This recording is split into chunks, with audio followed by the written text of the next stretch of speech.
Morning students, तो एक नई वीडियो के अंदर आपका मोस्ट वेलकम है। I am Pratipal Yadav, the teacher of social science. तो आपका मोस्ट वेलकम करता हूँ क्लास 6 चैप्टर 11 जो कि हमने रनिंग कर रखा है। अपने प्रीवियस वीडियो के अंदर देखा होगा टॉपिक पेंटिंग। पेंटिंग तो आप सभी स्टूडेंट्स को बहुत अच्छी लगती है। स्कूल के अंदर पेंटिंग बनाई भी जाती है। स्कूल के अंदर पेंटिंग को लेकर कई बार कंपटीशन भी आयोजित किया जाता है। लेकिन आज हम बात कर रहे हैं कुछ ऐसी पेंटिंग जो इतिहास के अंदर बहुत मोस्ट इंपॉर्टेंट रोल प्ले करती हैं, जो हमारे हिस्ट्री के अंदर मेन इंपॉर्टेंट जगह रखती हैं। तो आइए हम देखते हैं। सबसे पहले जो अजंता केव हैं is the part of Maharashtra. Ajanta की जो केव हैं, अजंता की जो गुफाएं हैं वो महाराष्ट्र के अंदर स्थित हैं। पर्टिकुलर रूप से बात करें तो महाराष्ट्र का भी औरंगाबाद जो डिस्ट्रिक्ट है उसके अंदर ये गुफाएं स्थित हैं। और ये गुफाएं अजंता केव पर्टिकुलर रूप से हिंदू रिलीजियन, जैन रिलीजियन और बुद्धिस्ट रिलीजन से संबंध रखते हैं, अर्थात तीनों ही धर्मों से रिलेटेड यहाँ पर चित्र बनाए गए हैं। दिस इज ए प्लेस, यानी कि अजंता एक ऐसा स्थान है where several caves were constructed by hollowing out the hills over centuries. अर्थात जो अजंता जगह है यहाँ पर पिछले 100 वर्षों के दौरान बहुत सारी जो गुफाएं हैं उन गुफाओं को खोदा गया है। बहुत सारी केव यानी बहुत सारी गुफाओं को खोदा गया है और खोदकर उनमें से ये जो ड्राइंग है, पेंटिंग है, उनको बाहर निकाला गया है। सेकंड होता है most of these were monasteries for Buddhist monk. लेकिन सबसे ज्यादा जो यहाँ पर चित्र मिले हैं, सबसे ज्यादा जो पेंटिंग मिली है वो किससे मिली है? बुद्धिस्ट मॉन्क, अर्थात बौद्ध धर्म के अंदर जो मॉन्क होते थे, भिक्षु होते थे, उनके लिए अधिकतर जो विहार बनाए जाते थे उनके लिए बनाए गए रहने विहार के मोनेस्ट्री, मतलब जहां पर बुद्धिस्ट मॉन्क रहते थे उनको बोला जाता है मोनेस्ट्रीज। तो अधिकतर जो मिली है मोनेस्ट्रीज यानी मठ मिले हैं जहां पर बुद्धिस्ट मॉन्क वगैरह रहते थे। अधिकतर इस प्रकार की गुफाएं वहां पर मिली हैं। Caves are dark inside. जो गुफाएं हैं वो अंदर से कैसी होती हैं आपको पता ही। गुफाएं अंदर से बहुत ही, उनके अंदर क्या पाया जाता है? डार्कनेस, यानी अंदर से बहुत अंधकार पाया जाता है, बहुत अंधेरा पाया जाता है, क्योंकि अंदर रोशनी तो होती नहीं है। मोस्ट ऑफ दीज पेंटिंग, अब जब गुफाएं थी जहां पर हम पेंटिंग का काम करते थे, जहां पर अंधेरा अंधेरा होता था, तो पेंटिंग का काम करना it was very difficult task. So most of these painting were painted in the light of torch. इस प्रकार अधिकतर जो गुफाओं के अंदर जो पेंटिंग करने का काम किया गया है वो पेंटिंग करने का काम किया गया with the help of torch. Torch का मतलब होता है मसाल, यानी आपने देखा होगा मसाल जला दी जाती थी। इस प्रकार मसाल होती थी जो जलती रहती थी, उस मसाल की लाइट के अंदर ये काम किया जाता था, पेंटिंग करने का काम किया जाता था। द कलर्स, यानी कि अब पेंटिंग तो आपने कर दी है लेकिन पेंटिंग करते समय आप देखते हैं उनमें कलर भी किया जाता है। तो the colours you can see presently after 1500 years.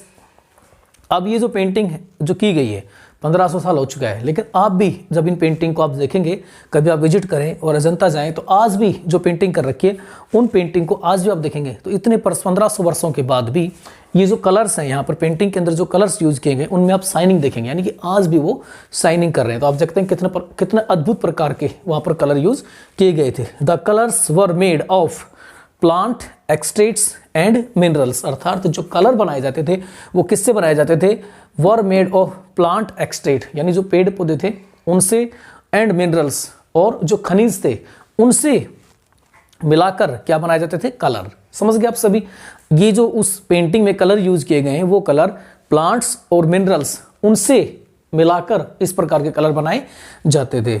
The artist, artist होता है बनाने वाला कलाकार। The artist who created these magnificent works of arts are still unknown. ये भी आप देखिए कि जिन लोगों ने इन पेंटिंग को बनाया, वो पेंटिंग को बनाने वाले जो आर्टिस्ट हैं, कलाकार हैं, उन्होंने कहीं भी अपना नाम मेंशन नहीं किया। अर्थात हमें ये तो पता है कि ये जो पेंटिंग है अजंता के अंदर है, बहुत ब्यूटीफुल है, लेकिन हम ये नहीं बता सकते कि ये पेंटिंग किसने बनाई। अर्थात जो बनाने वाला पेंटर होता था उसने कहीं भी अपना नाम इसके ऊपर शो नहीं किया है। तो स्टूडेंट्स, जो पेंटिंग टॉपिक था इसको आप बहुत अच्छी तरह से समझे होंगे।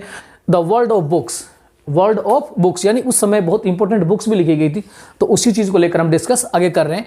तो ड्यूरिंग दिस टाइम, इस समय की बात करें तो some best non epics were written. उस समय कुछ मुख्य रूप से महाकाव्य भी लिखे गए थे जिनको लेकर हम डिस्कस कर रहे हैं।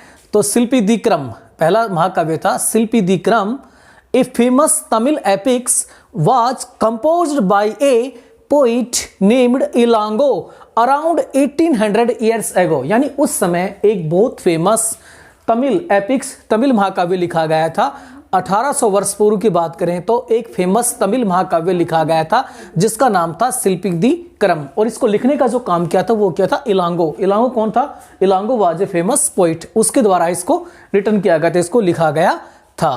कोवलन, तो यहां पर करेक्टर का नाम देखेंगे कोवलन। Who was कोवलन? कोवलन A rich merchant. कोवलन कौन था? एक धनी व्यापारी था। हु लिव्ड इन पुहार, जो पुहार में रहता था।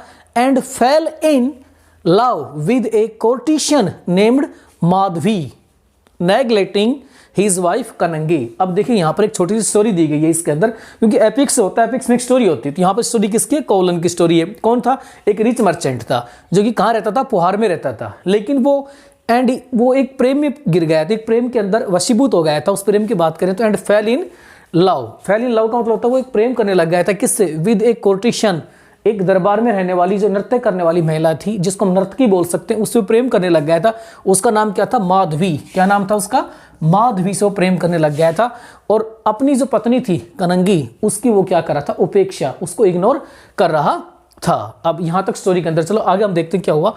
लेटर बाद में ही किसके लिए आ रहा है? कोलवन के लिए। एंड कनंगी यानी वह और उसकी पत्नी लेफ्ट पुहार, उन्होंने पुहार को छोड़ दिया। एंड वेंट टू मुदैर, और वो मुदैर के अंदर चले गए, यानी वो उन्होंने पुहार को छोड़ दिया। पुहार को छोड़कर वो मुदैर जाकर सेटल हो गए। अब आगे क्या हुआ? Where he was wrongly accused of theft by the Pande king court jeweller. लेकिन जब वहां गए तो वहां एक घटना घट गई। घटना ये घट गई, वहां कोवलन को, जो कि वहां पर पांडे राजा था, पांडे राजा के दरबार में रहने वाला एक जौहरी तो था, उसने उसके ऊपर चोरी का आरोप लगा दिया। क्या लगा दिया? उसके ऊपर चोरी का आरोप लगा दिया, अक्यूज्ड कर दिया ऑफ थेफ्ट, चोरी का आरोप लगा दिया। किसके द्वारा? उस राजा, जो वहां का राजा था। कौन? पांडे राजा के दरबार में रहने वाली जौहरी था, उसने उस पर आरोप लगा दिया। अब नेक्स्ट स्टोरी में क्या हुआ? The king sentenced Kovalan to death. अब भैया जो राजा था, उस राजा ने उसको क्या दे दी? उसको मृत्युदंड की सजा दे दी। अब ऐसा होने के बाद में कनंगी, उसकी वाइफ थी कनंगी, वाज फुल ऑफ ग्रीफ, उसकी जो पत्नी थी उसको काफी दुख हुआ, दुख तो होना ही था। एंड एंगर, क्रोधित हो गई एट दिस इनजस्टिस, किसके ऊपर? यानी कि जब कोलवन को फांसी की सजा दी गई, उसको मृत्युदंड दिया गया, तो उसकी जो पत्नी थी वो काफी दुख से भर गई, और सेकेंडली उसको बहुत गुस्सा भी आया इस अनजस्टिस, इस अन्याय के खिलाफ। This led her to destroy the entire city of Madurai. और ऐसा माना जाता है इस स्टोरी के अंदर कि उसने गुस्से के वशीभूत होकर जो मदुरई शहर था, मुदैर जो शहर था, उस पूरे मुदैर शहर को क्या कर दिया? उसने डिस्ट्रॉय कर दिया। तो ये जो स्टोरी थी, ये एक प्रकार की जो स्टोरी है, या एक प्रकार का महाकाव्य है, ये मैंने आपको एक्सप्लेन कर दिया है। आई होप काफी अच्छा आपको ये महाकाव्य और लगा होगा, और इसका जो नेक्स्ट पार्ट है वो हम अगले वीडियो के अंदर लेके आएंगे। अगर अच्छा लगा तो लाइक एंड सब्सक्राइब जरूर करें। फिर मिलते हैं इससे अगले भाग के अंदर।